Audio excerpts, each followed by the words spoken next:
Imaginez une créature capable de cracher du feu. Une créature dont la simple mention dans les anciens mythes pouvait semer la terreur.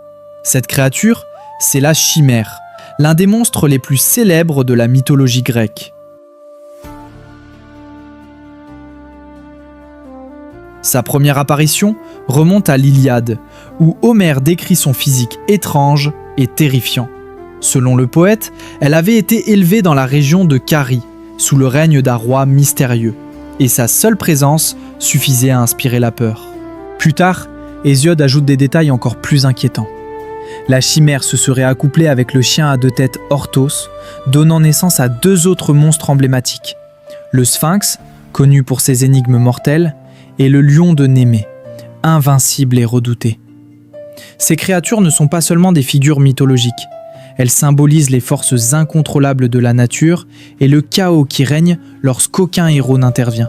Dans la Grèce antique, la chimère incarnait le danger omniprésent, la destruction et le chaos. Certains chercheurs pensent qu'elle reflète en réalité les dangers liés aux volcans ou aux catastrophes naturelles. Sa présence dans les mythes était un avertissement. L'homme pouvait, à tout instant, succomber aux forces impitoyables de la nature. Mais la chimère n'est pas seulement une leçon morale. Elle figure dans l'une des histoires les plus captivantes de la mythologie grecque, celle de Bellérophon, un héros dont la destinée est intimement liée à ce monstre légendaire. Fils de Glaucos, roi de Corinthe, Bellérophon est contraint à l'exil après avoir commis un meurtre. Pendant son voyage, il arrive à Tyrrhin, ville du roi Proétos.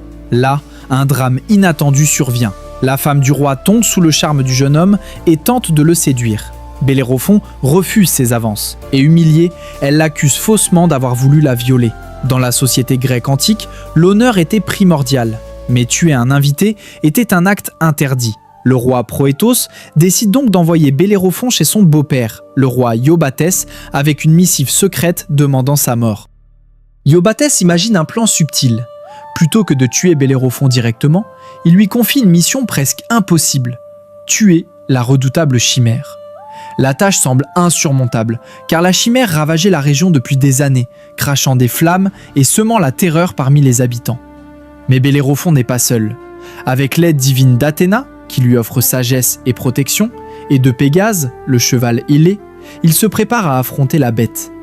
Le héros observe la chimère depuis les airs, analysant ses mouvements, ses attaques et la chaleur intense de son souffle de feu. Il élabore alors une stratégie audacieuse. Il attache un bloc de plomb à sa lance et plonge droit dans la gueule de la chimère. Le feu fond le plomb qui coule dans la gorge de la bête et la chimère meurt étouffée. Ce mythe n'est pas seulement une histoire de courage et de force. Il illustre aussi l'intelligence et la ruse, qualités tout aussi essentielles pour survivre face aux forces de la nature. Au fil des siècles, la chimère a survécu dans l'imaginaire collectif. On la retrouve dans les bestiaires médiévaux, où elle est représentée comme une créature hybride, souvent associée à des leçons religieuses et morales. Elle symbolise les forces trompeuses et maléfiques de la nature, défiant l'ordre prévu par les dieux. Dans la culture populaire moderne, la chimère continue d'inspirer. Dans le film Wrath of the Titans, 2012, elle est représentée avec deux têtes monstrueuses et d'énormes ailes de chauve-souris. Dans les jeux de rôle comme Donjons et Dragons, ou dans les jeux vidéo tels que Final Fantasy, elle reste un adversaire redoutable, un test pour les héros modernes. Mais ce qui rend la chimère si fascinante, c'est sa polyvalence symbolique. Elle peut représenter le danger naturel, l'épreuve héroïque, ou encore la tentation et le chaos intérieur. Dans certaines œuvres modernes, elle apparaît comme un défi moral ou spirituel, rappelant aux héros et aux spectateurs que les plus grandes épreuves ne sont pas seulement physiques. Et vous, avez-vous croisé la chimère dans un livre, un film, un jeu vidéo ou même une légende locale? Partagez vos découvertes dans les commentaires et racontez comment elle vous a inspiré ou effrayé. Merci d'avoir plongé avec nous dans cette exploration des Chroniques des Ombres. Pour découvrir plus d'histoires de créatures mythologiques, de héros légendaires et de mystères oubliés, abonnez-vous, activez les notifications et partagez la vidéo. À très bientôt pour une nouvelle plongée dans les ténèbres de l'histoire.